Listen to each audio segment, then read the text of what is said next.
তৈরি হয়ে গেল সুস্বাদু মজাদার অনেকটা টেস্টি আলুর প্যাটিস। আর এই প্যাটিসটা কিন্তু আমরা অল্প উপকরণেই তৈরি করতে পারি, ঘরে যা আছে তা দিয়েই কিন্তু উপকরণ দিয়েই তৈরি করা যায়। এই প্যাটিসটি বিকালে চায়ের সাথে কিন্তু এই প্যাটিসটি অনায়াসে খাওয়া যায়। হাই গাইস, আসসালামু আলাইকুম, welcome back to my channel. কেমন আছো তোমরা সবাই? আশা করি ভালো আছো, আল্লাহর রহমতে আমি অনেক ভালো আছি। তো গাইস, তোমাদের মাঝে আরেকটি রেসিপি নিয়ে চলে আসলাম। তো আজকে কী রেসিপি তৈরি করব তোমাদের সাথে শেয়ার করব। ভিডিওটি ফার্স্ট থেকে লাস্ট পর্যন্ত দেখতে থাকো, আশা করি ভালো লাগবে। আর ভালো লাগলে প্লিজ একটি লাইক আর একটি সাবস্ক্রাইব করে পাশে থাকবে। তো গাইস, রেসিপি তৈরি করার জন্য এখানে আমি আলু সিদ্ধ করে খুব ভালোভাবে চটকিয়ে তারপরে কিন্তু আলুটাকে আমি রান্না করে নিচ্ছি। আর এখানে যেহেতু আমি আলুর প্যাটিস তৈরি করব, সেই ক্ষেত্রে কিন্তু আলুটাকে একটু মশলা দিয়ে তারপরে রান্না করে নিতে হবে। তো আলুটাকে আমি রান্না করে নিছি, তো আরেকটু শুকনা শুকনা করে তারপরে আলুটাকে আমি রান্না শেষ করব। আর আলুর প্যাটিসটা খেতে কিন্তু খুবই অসাধারণ, আর তৈরি করতেও খুব সহজ।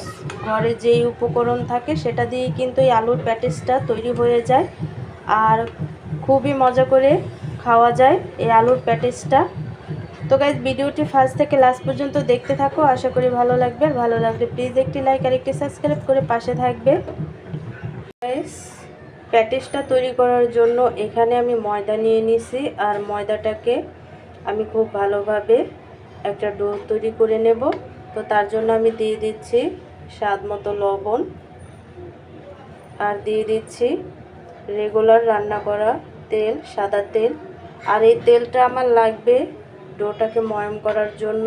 তো তেলটাকে দিয়ে খুব ভালোভাবে আমি ময়ম করে নেব ডোটাকে, যাতে একেবারে একটা খাস্তা একটা প্যাটিসের মতো তৈরি হয়। আর এই তেলটা দিলে কিন্তু প্যাটিসটা অনেকটা খাস্তা হয়। তো খুব ভালোভাবে আমি ময়ম করে নেব। তো গাইজ দেখো, অনেকটা ময়ম করে নিছি। তো এখানে আমি পানি দিয়ে দিয়ে তারপরে ডোটাকে তৈরি করে নেব।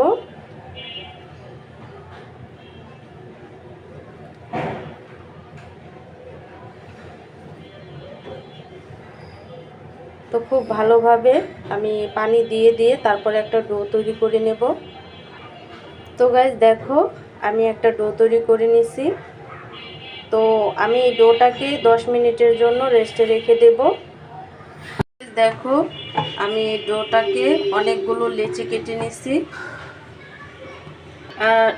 আর এখানে আমি 3 চামচ ময়দা নিয়ে নিছি, একটা মিশ্রণ তৈরি করে নেব।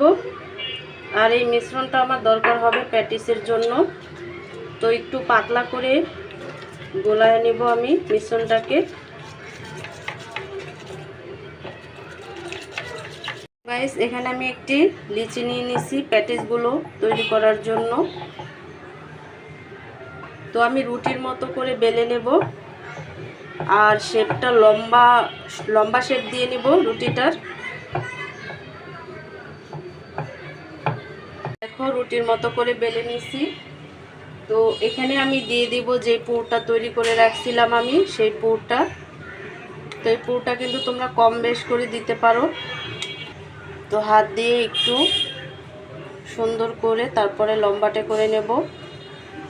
তারপর এখানে আমি যে মিশ্রণটা তৈরি করে রাখছিলাম সেই মিশ্রণটা চতুর্পাশে লাগিয়ে দেব।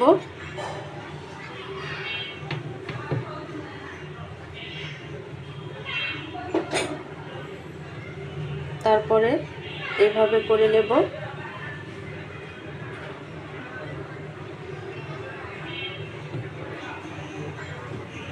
তারপরে এখানে আবার মিশ্রণটি দিয়ে দিব।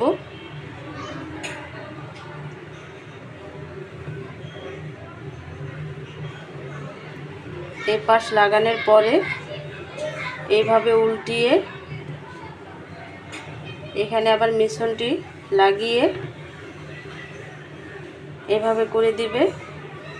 এভাবে সিল করে দিলে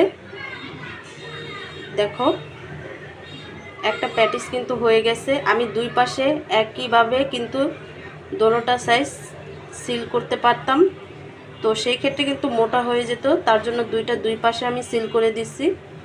তো এইভাবে আমি সবগুলো প্যাটিস তৈরি করে নেব। গাইস দেখো, সবগুলো প্যাটিস আমি তৈরি করে ফেলছি।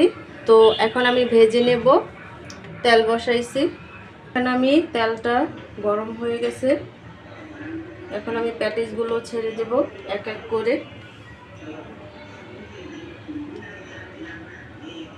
তো গাইস দেখো, এখানে আমি প্যাটিস ছেড়ে দিছি, একেবারে লাল করে ভেজে উঠাবো। গাইস দেখো, প্যাটিসগুলো কিন্তু ভাজা হয়ে গেছে, একেবারে লাল হয়ে গেছে। তো দেখতেই পাচ্ছ সবগুলো প্যাটিস আমি তুলে নেব। তৈরি হয়ে গেল সুস্বাদু, মজাদার, অনেকটা টেস্টি আলুর প্যাটিস। আর এই প্যাটিসটা কিন্তু আমরা অল্প উপকরণেই তৈরি করতে পারি, ঘরে যা আছে তা দিয়েই কিন্তু উপকরণ দিয়েই তৈরি করা যায়। এই প্যাটিসটি বিকালে চায়ের সাথে কিন্তু এই প্যাটিসটি অনায়াসে খাওয়া যায়। তো গাইস, প্যাটিসটি খেতে কিন্তু খুবই অসাধারণ। আর তোমরা চাইলে কিন্তু এই প্যাটিসে কালিজিরাও দিতে পারো, তারপরে জোয়ানও দিতে পারো। তো আমি এসব কিছুই ব্যবহার করিনি, কারণ আমাদের ঘরে এসব কিছুই কেউ পছন্দ করে না, এর জন্য। তো আমি সাধারণভাবে তৈরি করছি, তোমরাও কিন্তু এইভাবে সাধারণভাবে তৈরি করতে পারো চায়ের সাথে খাওয়ার জন্য। তো গাইস, আজকের রেসিপিটি কেমন লাগছে অবশ্যই কমেন্টে জানাবে। তো অন্য কোনো রেসিপি নিয়ে তোমাদের মাঝে আবার চলে আসব। আজকে এই পর্যন্তই। সবাই সুস্থ থাকবে, ভালো থাকবে। আল্লাহ হাফেজ।